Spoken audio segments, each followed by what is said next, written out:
Today I'm going to change things up a little bit and give the pot a bit of a stir, almost like poke the hornet's nest. We're going to talk about something that may be a little bit touchy. Everyone will have their own opinions. I'm just going to put it out there, and I'm very, very interested to hear in the comment section from you guys. For you, what does responsible drinking mean? Not what the experts say, or so-called experts, what you think. Quickly, before we get into that though, guys, I just want to cover my 33% or 33.3 reoccurring percent. That's right, I'm a third of the way through the year challenge of giving up the grog. To be perfectly frank with you, there's not a huge amount of change since last time. I did get my scoring system asked about faced on the previous video though. I gave it a score of difficulty of 7.5. What I meant was 2.5, 10 being the most difficult. This month, dropping it down to a 2. It's been going really, really well. The only real thing that's been happening is my sneaky brain has been playing tricks on me, and it's saying, Lee, you've got this, mate. It's an absolute breeze. Just have a pint when you want. That's what my brain keeps telling me now. Whether it's right or not is another thing. Plenty of you guys in the comments over the last few months have been saying, nothing wrong with having a pint when you want, mate, as long as it doesn't get out of hand. That's fine. But I think my brain is getting it to something quite sneaky, and it knows that Lee's got an addictive nature. So if we just start him off slowly with a pint here and there, we can get him back into it again. I don't know, maybe. Everything else is pretty much the same, like weight loss, it's stabilised now. My moods or lack of them, pretty much the same. I'm still got that mellow aura around me. Some may not agree with that, too mainly. Nocturnal activities, pretty similar, so no sort of like action updates for you on that front. General health is pretty much staying consistent. Yeah, I think overall we're okay. The only thing that's made me think a little bit about it is Toon said something a couple of weeks ago, and she said, Lee, sometimes I do miss our drinking sessions. She didn't mean, you know, where we get absolutely bladdered, but she just means sometimes when we were sitting down and just enjoying a drink together, and maybe the karaoke would come on, maybe we'd just sit there and talk rubbish. So that's the only thing that's sort of like struck a chord with me this month. You know, if she feels she's missing out on, you know, Lee with alcohol, I don't know what to say about that one. I don't really want to go into too deeply. Maybe that for another video. Certainly if that's something that's reoccurring over time. The good thing is it's not long until Buddha Lent kicks in, so Toon will be off the grog for 3 months anyway. It's not like she's drinking every day. It's very, very rare that she does. Right, and enough about that. Let's get into the main crux of the video. I'm quite hyped about this because it's going to stir quite a bit of emotion, I imagine, and you guys will, I'm not saying agree or disagree because I'm just putting this out there. I'm just stirring the pot.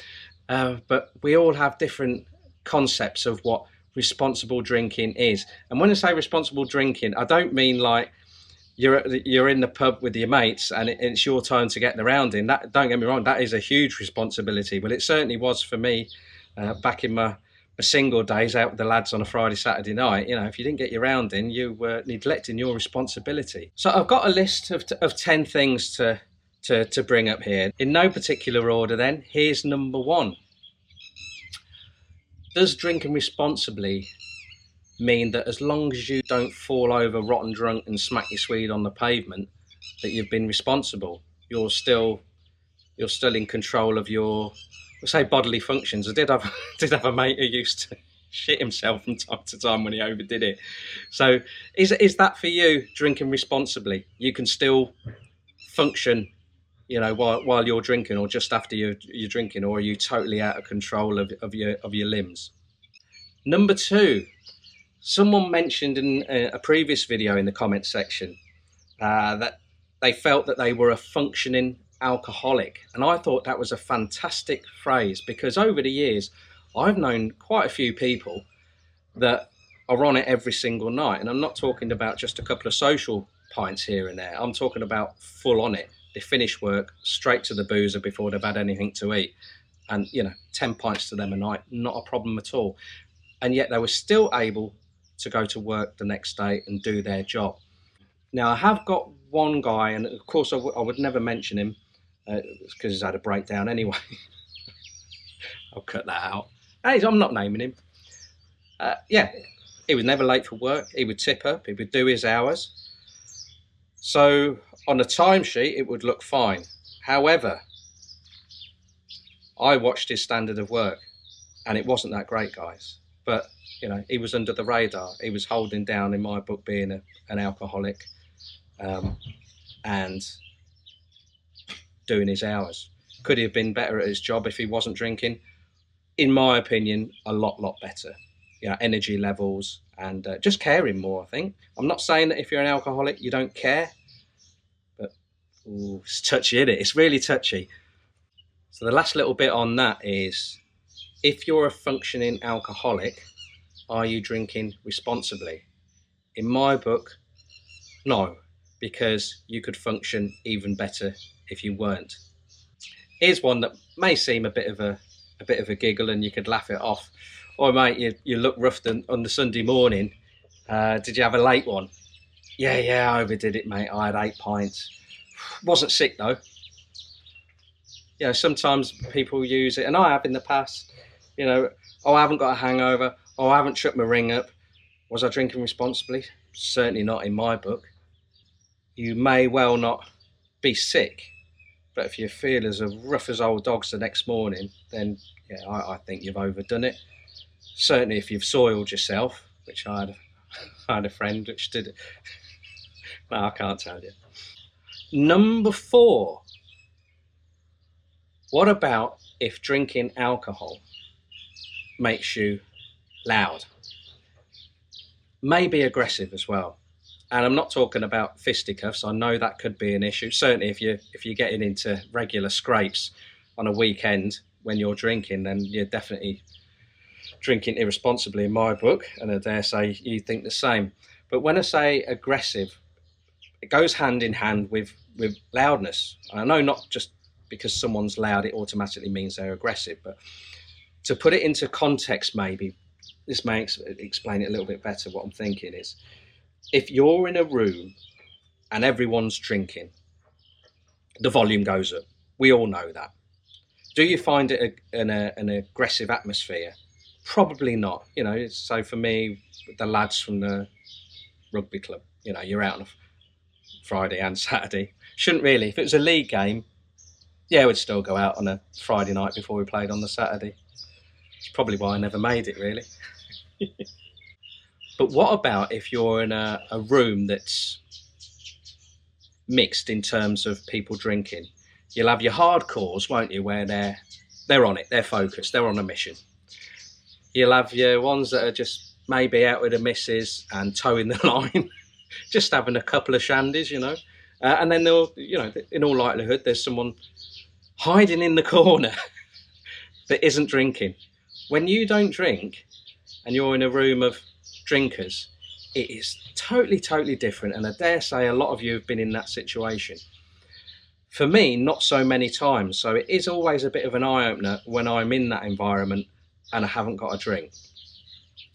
So is it irresponsible if you're affecting someone else's, not happiness, but if someone's enjoyment for that evening is being negatively impacted? You could say, well, that's their problem. It's a bloody weekend. I've had a hard week at work.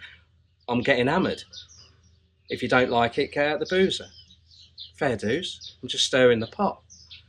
Something that could get lost.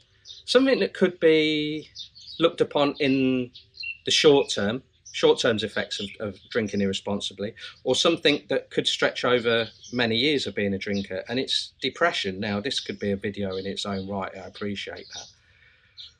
But I don't know whether you've heard the phrase, drinking mother's ruin. It was the gin, Wives at home, while their husbands were out at work or at the war and that, they'd be on the gin, wouldn't they? Because it was cleaner than the water at the time. And gin is commonly associated with people who drink it get depression. For me, not. I can quite happily drink gin. I was going to say till the sun comes up. Not now. Be on the floor. So yeah, does it mean that if you're not getting depressed, that you're drinking responsibly? Do you even know that you're getting depressed? People that suffer from depression, yeah, it could be something that just triggers it suddenly. But I dare say for a lot of people, it's a slippery slope, and they may not even know they're sliding when they're at the top of the slope and just starting to dip down. You know, and it might be the straw that broke the camel's back at the end, and then they realise that they're depressed. But I don't want to get too deep into that one. It's depressing, isn't it? I just had to check my numbers. I think I keep on forgetting to say the numbers. At number 6, now this is another one that could be on a long-term slope. The addiction of alcohol. Do you even know that you're becoming addicted? Are you becoming addicted? Does having a couple of pints a night mean that you're addicted? Another guy that said in the comments, came up with a fantastic phrase that I hadn't heard before, was alcohol dependent. So even if it doesn't really look at the quantity, it's looking at the feeling, you know, the emotions. You know, I can't really function until I've had that pint. I can't really function until I've had it's gin o'clock. Whether or not you feel that you are addicted, you know, do you think it's all right for your brain to be telling you it's 4 o'clock, it's beer time? At number 7, I shouldn't really laugh about this sort of thing. It is quite serious, isn't it? Binge drinking. If you binge drink, are you drinking irresponsibly? I think this is what a lot of the focus out there concentrates on. And certainly, you know, if you're hammering it Friday, Saturday, and certainly in the evenings, and then Sunday you're having a few to get over the shakes, a bit of a come down, hair of the dog, then yeah, I would definitely class that as irresponsible drinking. But what about, say if you're doing 40 units, what about if your Monday right through to Sunday was still 40 units and you're not having that huge assault on your liver and other bits and bobs inside you that are affected by alcohol? You know, is that better? Some people will say yes, some people say no, because you're not giving your body a break at all. You know, 24/7 there's some degree of alcohol in your body. I need to check that though, don't I? I probably won't Google it, guys, but I would imagine it takes more than 24 hours to get rid of alcohol out of your bloodstream, depending on you and how much you've had to drink and what type of alcohol. Some variables there. If someone knows, stick it in the comments. Also throw into the melting pot there, are you drinking on an empty stomach? Are you 50 kg wet through? All right, gang, I'm doing a video. Minute. All right, girl.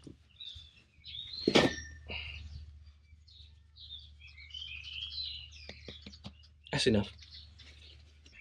Are you drinking irresponsibly if you forget to stroke your pets? All right, sod off. Just trying to drink my coffee. Can't believe the Man U Liverpool game was postponed. Just putting off another loss, aren't we?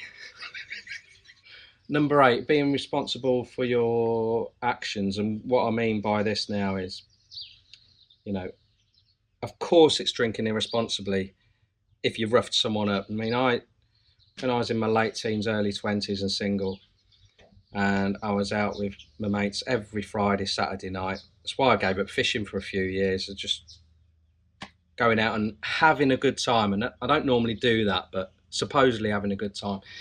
His weekend or night out at a weekend didn't feel complete unless he roughed someone up. And he was a lovely guy off the ale. But man, you know, he's a big lad. He used to do some damage. And he shouldn't laugh, I know. But he did meet his match one night. And this lad, he was like Jet Li. He just roundhoused him and put him on his arse. Yeah, that was a fantastic kick. He didn't even see it coming.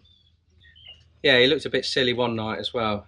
He tried the flying headbutt technique to someone and totally missed, just face planted himself on the floor. A bit of karma there, isn't it? Someone becomes injured because of your actions. It might not be that you've punched them on the nose. It might be that you've walked into someone, knocked someone over. Shouldn't even really be on the list, but I thought it'd be a good opportunity to get a little funny story in about my mate if he watches it. Number 9, we've got 2 big ones to finish off with. Is it responsible to take drugs? See, alcohol is a drug. It sounds horrible, doesn't it? Someone told me that when I was drinking regularly. Get a grip, mate. A drug gives you a high, and let's be honest, drinking is fun because it gives you a high. If it didn't, why would you drink it? Why would you drink booze if it didn't give you a high? I like the taste of beer. Yeah, that's not why you started off. Beer tastes horrible when you first start, doesn't it? Maybe not for some, but for the majority, I hated it. Just persevered, made me feel giddy. But a drug also has the downside, or downsides, doesn't it? We all know this. It's just that we tend to bat it off, don't we? So, do you think it's responsible taking a drug? I only have 2 pints. You're having 2 pints of a drug. Same as a cigarette, isn't it? I only smoke half a packet a day. I used to do a whole packet. Well, that's fantastic. You've dropped half a packet, but now you're smoking 10 drugs a day. Hey, bone of contention, these, aren't they? Terrible, Lee. What bad man.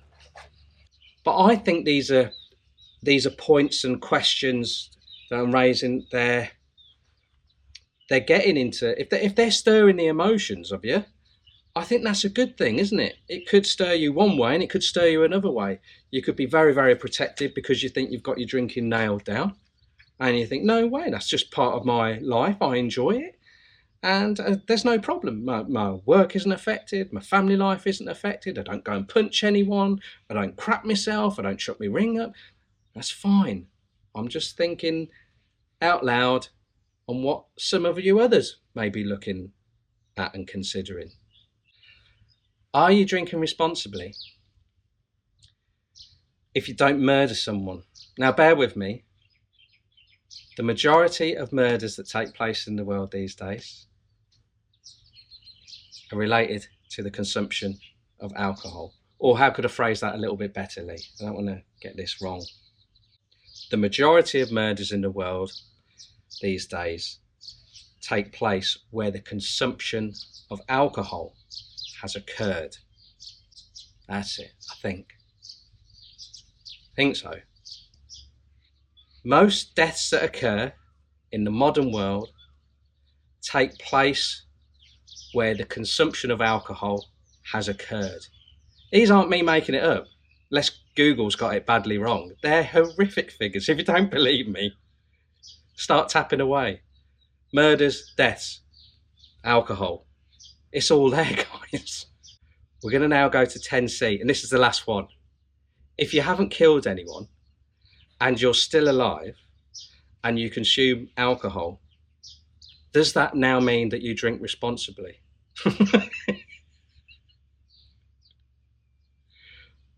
I don't know. I might have to edit half of these out. There you go. Here endeth the lesson where you didn't actually learn anything. I'm just asking you questions, really. But what do you reckon? What do you reckon? I'm always interested to read the comments on this particular playlist of videos that we've got. You know, it's not just me giving up booze. I know a lot of you guys are. You know, some of you are fallen, some of you are still on the wagon. You know, the level of support never wanes at all. You know, you've been with me from the start, most of you, and you continue to sort of like give me a virtual hug to keep going, even if you're still a drinker and you think there's nothing wrong with it. You know, I said from the outset, I'm not going to knock anyone that drinks regularly or gets drunk. You know, it's I've been there, done that, and who's to say in the future that I won't go back to it? I'm still undecided, but to get to the point where I am down the line here, and I'm even contemplating that, is it's life-changing. It really is. So, well done, Mum. Last time I spoke to her, 3 weeks without her gin and tonic, or without her whiskey and coke, whiskey and Sprite. Amazing, eh? Amazing. And during lockdown, you know, putting on the rubbish soaps like Coronation Street, EastEnders. I'm going to say Crossroads. I'm showing my age now.